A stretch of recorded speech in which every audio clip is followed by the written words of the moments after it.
zu eigenen Fleiß, eigenen Entschlossenheit, eigenen Trotz, eigenen Beharrlichkeit. What do these great men have in common? They are all authoritarian rulers of dictatorial states. In the past or present, these individuals and the countries they govern have rejected the principles of liberalism. To fully understand how these governments reject liberalism, one must first look at what liberalism really is. The principles that define liberalism have evolved from classical to modern standpoints over the years.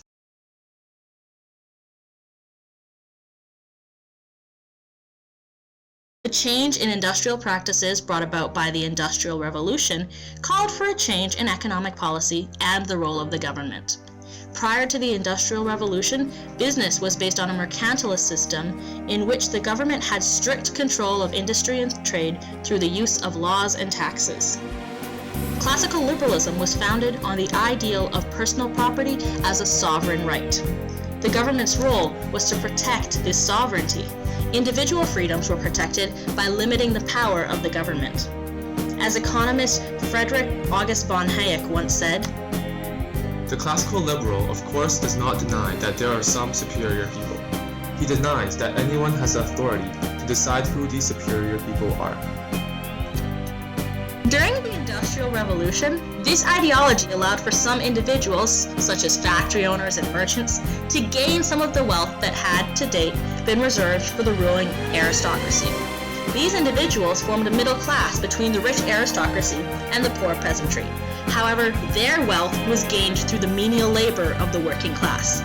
The government, with its limited control, did not protect the rights of the working class any more than the previous aristocratic rulers had done. A desire for more equality within the classes led to a modification of the principles of classical liberalism and a creation of the ideology of modern liberalism. Modern liberalism seeks to ensure the rights of citizens through things such as workers' rights, healthcare, and education. It moderates the extremes of wealth and poverty found in classical liberalist societies, and the role of the government is to guarantee the basic rights of their citizens.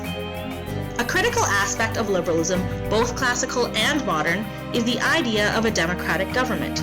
In order to limit the power of the state, the government is chosen by the people and must serve the interests of the people, or it will be removed. It makes sense then that a rejection of the principles of liberalism includes a rejection of the principles of democracy. The governments previously mentioned have all rejected the ideals of liberalism and democracy at one point in their histories. Germany and the Nazi Party is an example of a rejection of liberalism in favor of fascism. Hitler, the head of the Nazi Party, was democratically elected as the ruler of Germany during the Great Depression. Once he had gained control, he enacted legislation that allowed him to pass laws without first consulting the democratic government. He was able to consolidate all the political processes under his control and remained the dictatorial leader of Germany until his death. Mao Zedong was one of the founders of the Chinese Communist Party. As a supporter of Marxism, he believed in seizing power through violence. He eventually became the ruler of the People's Republic of China from its inception in 1949 until his death in 1976. In Cuba, Fidel Castro led a group of rebels to seize political power from the government of Cuba. He then went about nationalizing industry and collectivizing agriculture. By putting economic production under government control and instating himself as the permanent head of state, Castro effectively turned Cuba into a communist dictatorship, of which he is the current ruler. The above governments have one more thing in common. They developed into dictatorial states as a response to political or economic instability. The authoritarian rulers of these countries are all well-educated people whose strategies were initially welcomed by the citizens and seen as ways to ensure and protect the freedom, security, and prosperity of their nations. How did the hope of freedom and prosperity turn into the harsh reality of totalitarian rule? And how have the rejections of liberalism affected the citizens of these countries?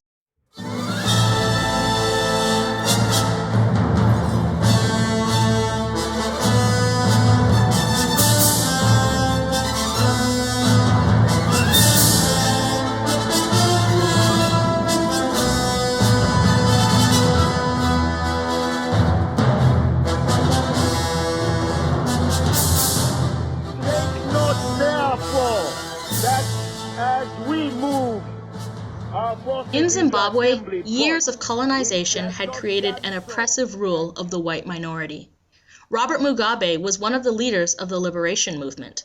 He was a political prisoner in the country for 10 years, and upon his release he was exiled for another 5 years. While in exile, he worked to strengthen the independence movement by forming a party, the Zimbabwe African National Union. Mugabe returned to the country in 1980 and was elected as the prime minister 6 weeks later. Robert Mugabe's election was a hopeful time for Zimbabweans. He emerged as a heroic yet conciliatory leader, willing to make concessions and reconcile with former political rivals, including the previous white supremacist government. In his address to the nation of Zimbabwe as the prime minister-elect on the night of his election victory, Robert Mugabe stated, I wish to assure you that there can never be any return to the state of armed conflict which existed before our commitment to peace and the democratic process of election. Let us deepen our sense of belonging and engender a common interest that knows no race, color, or creed. Let us truly become Zimbabweans with a single loyalty. Mugabe was a big success story in his first few years. Democracy and the end of sanctions and the end of the war meant enormous economic advances for the country. There did seem to be racial reconciliation, and there was very much a growth of a modern urban proletariat class. This came as a surprise to many people who remembered his hate-filled, racist speeches during wartime. However, Mugabe seemed to make good on his words by electing former political rivals to a seat in his government and allowing officials of the previous government to keep their positions. Mugabe also assured European-owned farms and businesses that they could stay in Zimbabwe without fear of retaliation for the years of colonial rule. Mugabe's words and actions had a calming effect on the country, and his victory seemed to be ushering in a new era of hope. Fast forward 30 years to 2010, and the country of Zimbabwe is in shambles. Zimbabwe has the world's highest rate of inflation, which has gone as high as 1,500%. In 1980, the year of its independence, a Zimbabwean dollar was worth more than $1 US. By the end of 2004, it was worth 1,000th of a penny and has now been put out of use by the government. The country's unemployment level is so high that 8 out of every 10 adults cannot find work. Although his inauguration speech had called for all citizens to become Zimbabweans with a single loyalty, it is now evident that the loyalty Mugabe spoke of was not to the country of Zimbabwe, but to Robert Mugabe himself. His election promised a move towards equality, freedom, and prosperity. How then did Zimbabwe become a country of poverty and corruption? And why hasn't the world community responded to Mugabe's rejection of liberalism? The answers can be found in the history of Zimbabwe. The cultural and political climate of present-day Zimbabwe was shaped by influences that date all the way back to pre-colonial times. About 1,000 years ago, a group of people known as the Shona arrived in southern Africa. They settled the land as farmers, raising livestock and planting crops. The Shona people also built a large stone fortress known as the Great Zimbabwe, which comes from the Shona word for sacred stone dwelling. It is from this ancient stone fortress that the modern-day country of Zimbabwe derives its name. Around the year 1840, a tribe of people known as the Ndebele arrived in Shona territory. The population of present-day Zimbabwe consists of about 80 to 85% Shona and 10 to 15% Ndebele people. During this time, land was seen as a shared resource comparable to air or water. There was no need for protection of property because it was collectively owned by mutual agreement. The 1800s were also the time period of major European imperial expansion. With the arrival of settlers and colonists came the idea of land rights. Cecil Rhodes, a notable British imperialist, founded the British South Africa Company in 1889. The Ndebele king of the time, King Lubengula, was persuaded by Rhodes's men to sign the Rudd Concession, which granted the British South Africa Company the right to mine in the king's territory. The company took advantage of this agreement to exert their influence over more and more of the land, and although the Rudd concession had only granted them mining rights, the company cited the agreement as giving them the rights to take land and settle it. The classical liberalist ideal of the sovereignty of personal property was upheld, but this sovereignty was only guaranteed for property owned by European settlers. In 1896, the Ndebele and Shona people joined forces in an attempt to drive out the settlers. This war, known as the First Chimurenga, or War of Liberation, was a crushing defeat for the native population. By the end of 1897, the British South Africa Company had regained control of the land and executed the leaders of the two tribes. The company continued to govern the territory, named Southern Rhodesia in honor of Cecil Rhodes, until it became a self-governing British Crown colony in 1923. The colonial government imposed oppressive rule over the native people of Southern Rhodesia. Law after law was passed granting rights to the European settlers while restricting the freedoms of the native Africans by limiting where they could work, how they could live, and what they could own. Rhodesia was essentially a two-tier society in which the Europeans enjoyed wealth and privilege while the native Africans were dominated by a government in which they had no voice. Towards the middle of the 20th century, changing world ideologies began to influence the internal situation of Zimbabwe. In 1941, British Prime Minister Winston Churchill issued the Atlantic Charter, which stated, respects the right of all people to choose the form of government under which they will live. Soon afterwards, Great Britain began granting independence to its colonies on the condition that the African inhabitants would take over the government. The minority white government in Southern Rhodesia, led by Ian Smith, did not want to give up its power and privilege. And when Great Britain refused to grant Southern Rhodesia's independence, the Smith government passed the Unilateral Declaration of Independence, separating themselves from the British government. Inside Zimbabwe, political tensions were rising between the minority government and several African nationalist movements. The nationalist armies did not have the weapons and technology to fight the government in conventional warfare, so they resorted to guerrilla tactics. These skirmishes were collectively known as the Second Chimurenga. The world at large sympathized with the guerrilla nationalists and severely disapproved of the racist regime headed by Ian Smith. In 1979, due to economic sanctions, political pressure, and internal unrest, the Smith administration signed an agreement that allowed for majority African rule of an independent nation that would be known as Zimbabwe. The British government was to preside over the election of a new parliamentary government, and in 1890, Robert Mugabe was elected as the Prime Minister of newly formed Zimbabwe. When the African nationalist movement succeeded in Zimbabwe, it would seem that the country would now begin to adhere to the principles of liberalism and democracy in order to preserve and protect the hard-earned freedom of its citizens. But this was not to be the case.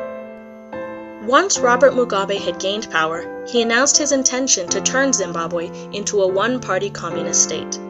Many citizens were pleased with this announcement because capitalism had always been the tool of the white supremacist.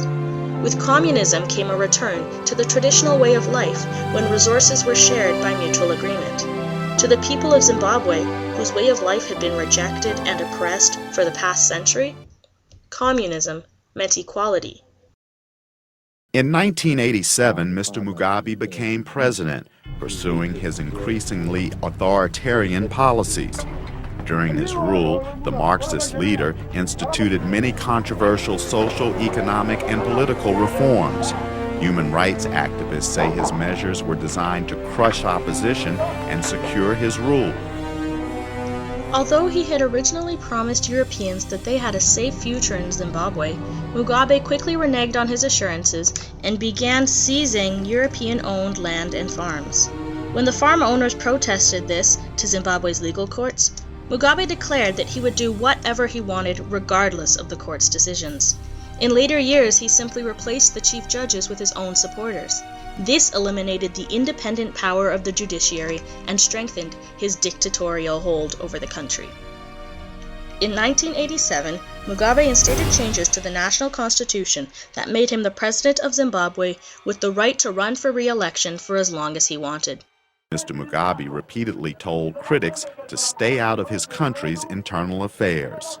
I am president of my country. We have our own rules here. I say we are sovereign. They should not interfere with our sovereignty. In the early 1980s, Western governments condemned Mr. Mugabe and other government officials for numerous human rights violations, including the massacre and wounding of thousands of so-called supporters of his political rival. He was also accused of using the police to detain and assault his political opponents. Robert Mugabe was re-elected president 4 times between 1990 and 2008, making him one of the longest-serving African leaders.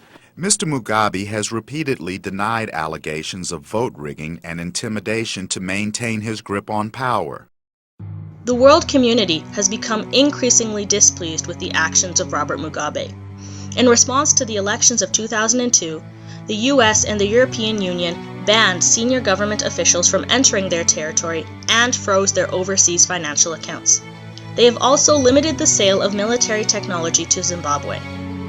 Despite this, Mugabe continues his tyrannical reign over the country of Zimbabwe. One thing that must be considered when we ask why a dictator like Robert Mugabe is able to remain in power is the cultural perception of democracy in a country like Zimbabwe. From a Western perspective, democracy is an end in and of itself. Democracy exists for the sake of the principle. For the people of Zimbabwe, democracy is merely a means to an end. Their true concern is ownership of the land.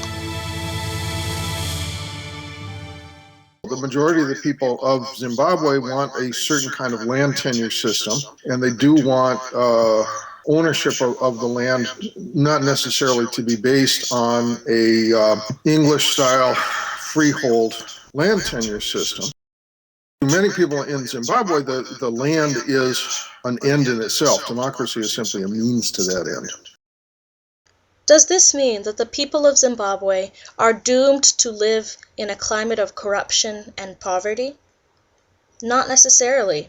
In March of 2008, an opposition party known as the Movement for Democratic Change defeated President Mugabe in the national elections. Zimbabwe's President Robert Mugabe and opposition leader Morgan Tsvangirai agreed to share power after months of negotiations. The deal aims to end the political turmoil that followed the country's disputed presidential elections in March. Under the agreement, Mr. Mugabe, in power since 1980, will remain president, while Mr. Tsvangirai, head of the Movement for Democratic Change, will be prime minister. The MDC now controls 13 out of the 31 departments of the new government, and there is currently a public outreach program to consult the people of Zimbabwe in the drafting of a new constitution.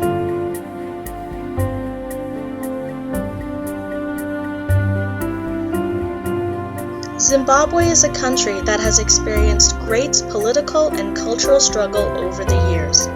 Even in Western societies, fear has led to a compromising of our ideals. In Canada, martial law, a suspension of civil rights, has been instated on 3 separate occasions. In the United States, the events of September 11th and the subsequent War on Terror resulted in the creation of places like Guantanamo Bay. In all places, extreme circumstances lead to extreme ideologies, and Zimbabwe is no exception. Zimbabweans of today, however, are better educated and less willing to cling to the past. My voice determines who I am. What does the future hold for the country of Zimbabwe? Your voice is your life. Be heard. Time will tell.